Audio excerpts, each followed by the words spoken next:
guys! It's me, Moacho23TV. Ayan. So, ang gagawin naman natin ngayon, alam niyo as usual, kasi mag-tutorial tayo. So, ang gagawin natin kung paano ba paganahin si StreamLabs gamit ang ating Android phone. So, ito yung pang live stream natin na kung saan kung gusto mong mag-live. So, isa yan sa apps na pinakamadali kung paano paganahin. Ayan.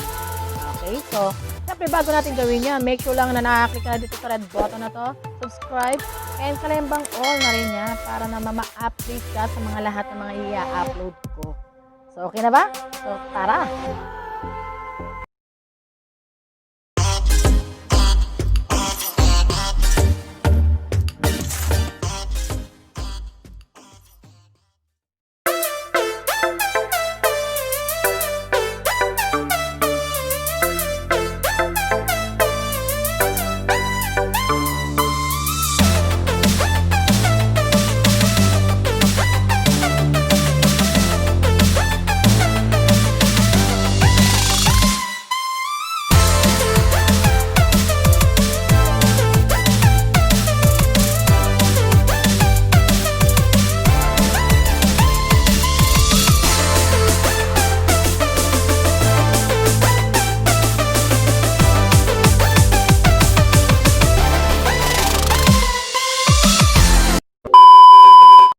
So, ang gagawin natin ngayon ay download muna natin si StreamLabs. Punta tayo kay Play Store. Okay. Oo. Search natin kung ano yung ay download natin. So, nakita natin ito. Then, install. Then, install. Click natin install.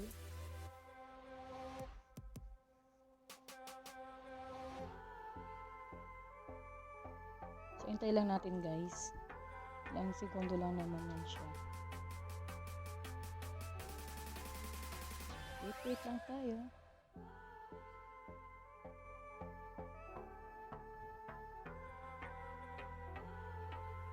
So, natapos na, i-open na natin siya.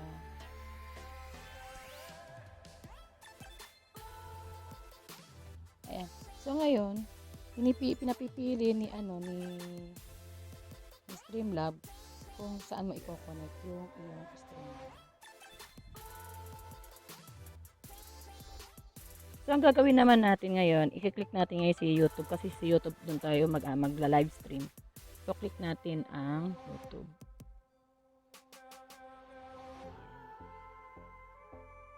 So, hindi natin maintindihan yung sulat. Nakita niyo yung may arrow sa baba. So, click lang natin yung kasi sa language yan. So, piliin natin syempre yung kung ano na intindihan natin. English, United States. Ayan. Click natin siya. Yan. Next natin, yung email natin. So, ilalagay natin yung email natin. So, dapat din nyo makita.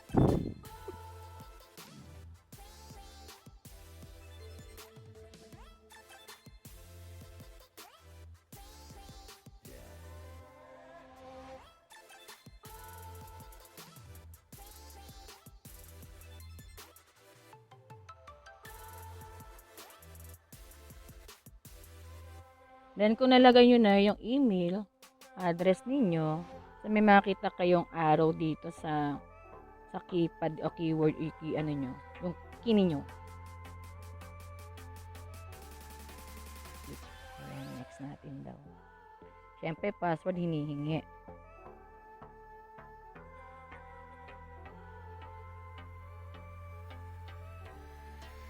Tingnan natin kung tama, no? Next naman natin, click natin yung next.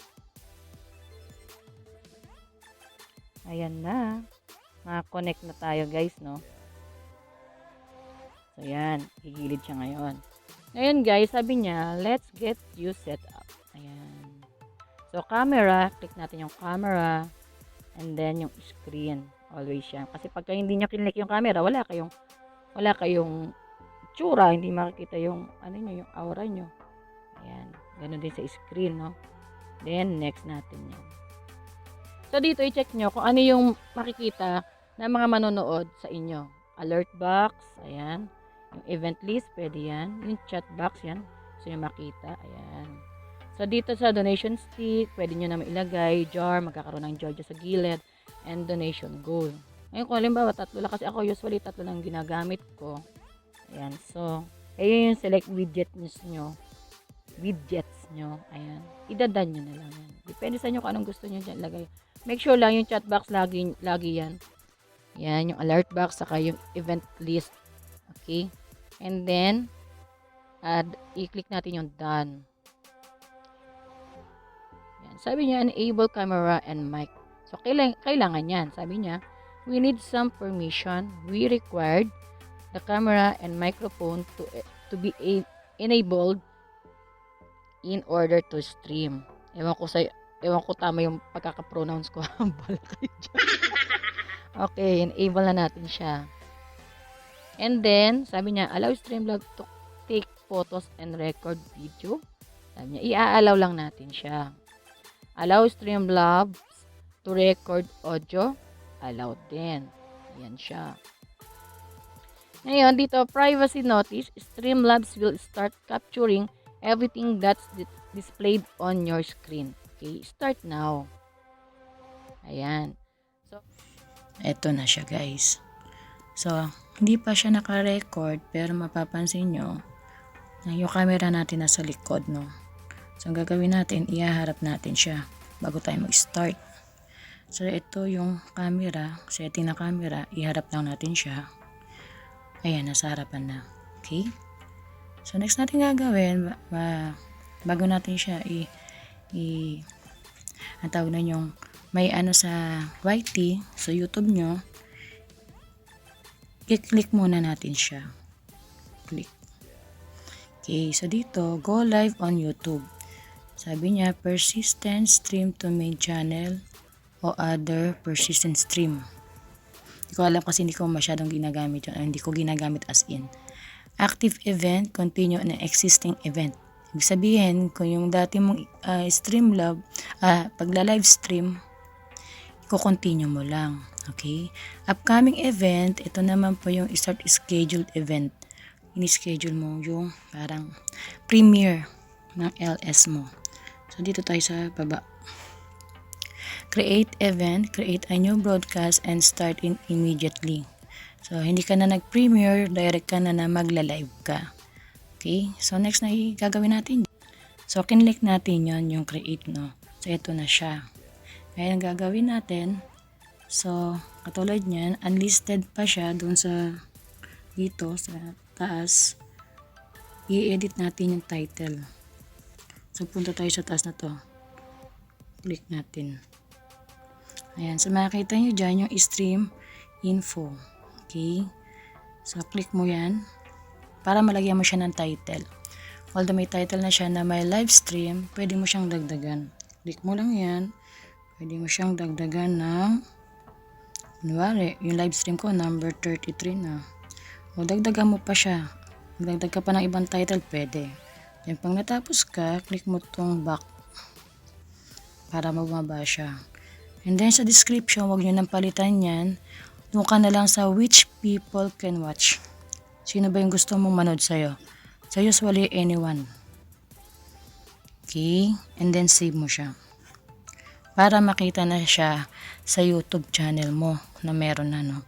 So, kung intay mo lang dyan, yung unlisted, makita mo yung title na ginawa mo.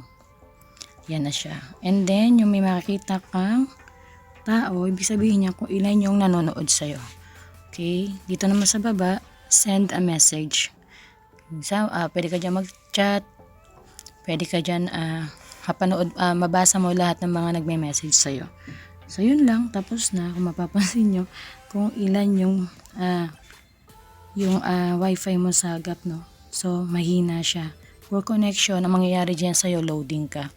Okay? So, yun lang po. Tapos na po. Yan. So, halimbawa, meron ka pang i-edit. Yan, mamili ka na lang dyan. Okay? Yan. Pero usually, yun lang naman ginagawa natin sa title. Okay? Click lang natin siya.